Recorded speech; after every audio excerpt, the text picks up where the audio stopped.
Hi guys, hola, hola, hola. Obviously, I'm doing what I do and saying what I say. When the saying comes to me, I want to say it to you. Thinking about mediumship and thinking about what it is, for those developing and those that are working mediums. What is mediumship? What is mediumship to you? Everyone has a different perspective, a different view on how to explain it. But the end result is all the same. It's all the same. For me, mediumship is all about love. Mediumship is about my spirit body melding with that God consciousness, that oneness where the spirit world is at, which we will go to when we're not in this physical body, and picking up imprints of thoughts, emotions, feelings, bringing forward memories which are shared or current memories.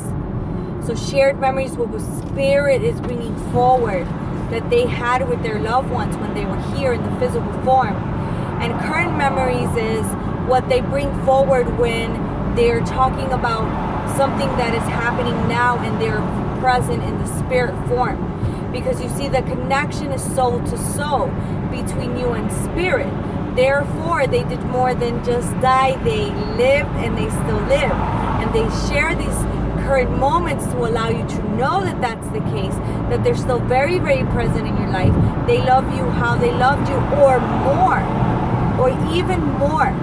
Why is it that sometimes sitters say, no, my dad would never say he loves me during a reading, or my mom would never say she loves me during a reading? Well, think about this, guys. It's called life review. When the soul detaches from the body, it goes through a life review. It thinks of every action that it had in this lifetime and every thought that it had in this lifetime. And it accepts the reality of each thing without the imperfections and the ego of the physical body denying the things or not being able to deal with them. And how beautiful is that? Because then you're able to allow yourself to accept, shed love upon it, and continue to move through the transition of going from being a physical being to being a spiritual being.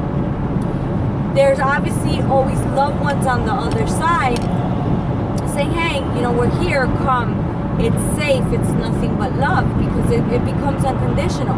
Now, if there's no physical body, then there's no ego and there's no hurt and there's no pain, then that soul can come forward and tell a daughter, a son, a family member, I love you. I wish I would have said I love you. That father could even have said I love you all the time, but now that he's in that soul form and that authentic, unconditional love energy, he said, I wish I would have said I loved you even more. And so it's important as a medium, developing medium, to always allow the sitter to know what they're going to expect and how this works, because they don't understand. They don't understand the spirit world. It takes time for a medium to understand how they're receiving information from the spirit world and get to know a little bit of the existence on the other side.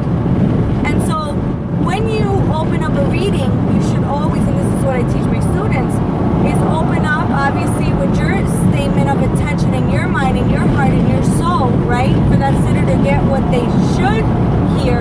Sometimes it's not what they want to hear, because mediumship is fun, but it is also the reality that we're opening up wounds and that we're healing. And in order to heal, you have to bring that person sometimes to that moment where the pain began and why it began. How many times have I had like a great grandmother, great grandfather come through and tell the grandchild what they did to cause the father or the mother to be maybe numb in the heart, because perhaps they were numb because they were brought up with parents that said, oh, wipe those tears. I don't want to hear that, because we have all encountered imperfections with our parents and their parents, because we're human beings. And so spirit will come through to mend that pain and that hurt for that grandchild that never knew them, but they see the pain they're going through that was caused by this cycle of generations of a certain tradition or a certain wound within that family. It's beautiful and amazing. Spirit is limitless. There's no limits with spirit. Spirit is limitless, okay? And it makes me so excited to be able to be that middle person, that translator of the language of light, and speak life. And when I say speak life, I mean speak life. Speak the soul of that person. Allow them to speak the words that they now genuinely speak, without ego, without hurt, without imperfection, because they're on the other side, all one. They're oneness. They're that source of unconditional love. They're in a place that we don't understand in this physical form, in this world. So as a medium, it is our responsibility, right, to talk to the sitter and explain their, that they're going to come through, they're going to speak, they're going to take, right, what they know that the sitter is going to understand based on our point of reference. Every medium has a different point of reference. Point of reference being your knowledge in your mind, what you know, what you refer to yourself.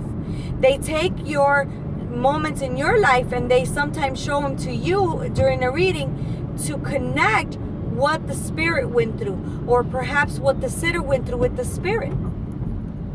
This is why certain people are attracted to certain mediums or certain type of medium to bring forward a certain soul.